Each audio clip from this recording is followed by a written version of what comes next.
নাভির নিচের বা গুপ্ত অঙ্গের লোম 40 দিনের মধ্যে না কাটলে গুনাহ হবে কিনা।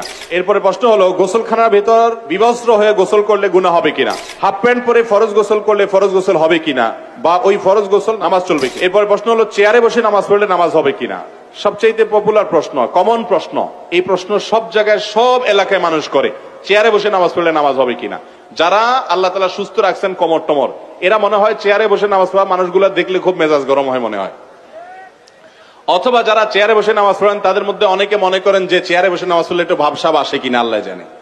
দেখেন, যদি কোনো ব্যক্তি কোমরে ব্যথার কারণে, কোনো অসুস্থতার কারণে রুকু বা সিজদার জন্য অনেক কোমর ভাঙতে পারেন না, তিনি বাধ্য হয়ে চেয়ারে বসে নামাজ পড়লেন, এই ব্যক্তির নামাজ হবে ইনশাআল্লাহ।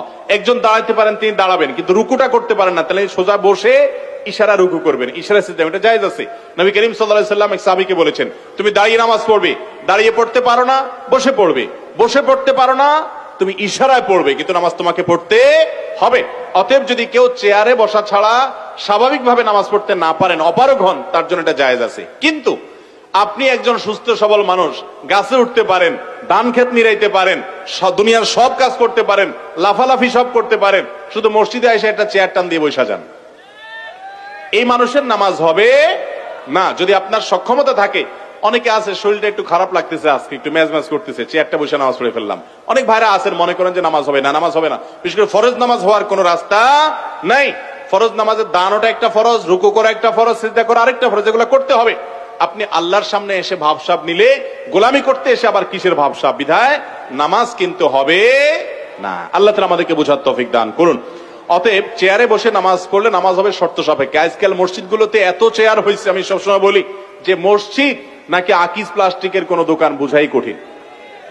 আজ থেকে 10 বছর আগে এত মাজা ব্যথার রোগী আমাদের দেশে ছিল না, আজকাল যত হয়েছে। হয়তো রোগী বেড়ে গেছে, কিন্তু আমাদেরকে মনে রাখতে হবে ওজোর থাকলে জায়েজ আছে, ওজোর না থাকলে একটু শরীর খারাপ দেখে আপনি চেয়ারে নামাজ পড়লে নামাজ হবে, ফরজ নামাজ হবে না।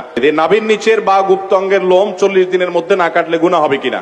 জি ভাই, 40 দিনের মধ্যে কাটা উচিত। 40 দিনের বেশি যদি হয় তাহলে সেক্ষেত্রে হাদিসে আছে এটা নিষিদ্ধ এবং নাজায়েজ কাজ, বিনা ওজরে এরকম হওয়া উচিত নয়। কখনো ওজর বশত হয়ে গেল ভিন্ন কথা, 40 দিনের মধ্যে অবশ্যই একবার কাটা উচিত এবং কর্তব্য। এরপরে প্রশ্ন হলো গোসলখানার ভেতর বিবস্ত্র হয়ে গোসল করলে গুনাহ হবে কিনা। যদি বিবস্ত্র হয়ে কেউ গোসল করে, গোসল হয়ে যাবে, কিন্তু বিবস্ত্র হওয়ার কারণে একটা গুনাহের কাজ হবে, গুনাহের কাজটা করা উচিত না। গুনাহটা বড় কোনো কবিরা গুনাহ হবে না, কিন্তু সাগীরা গুনাহ হবে।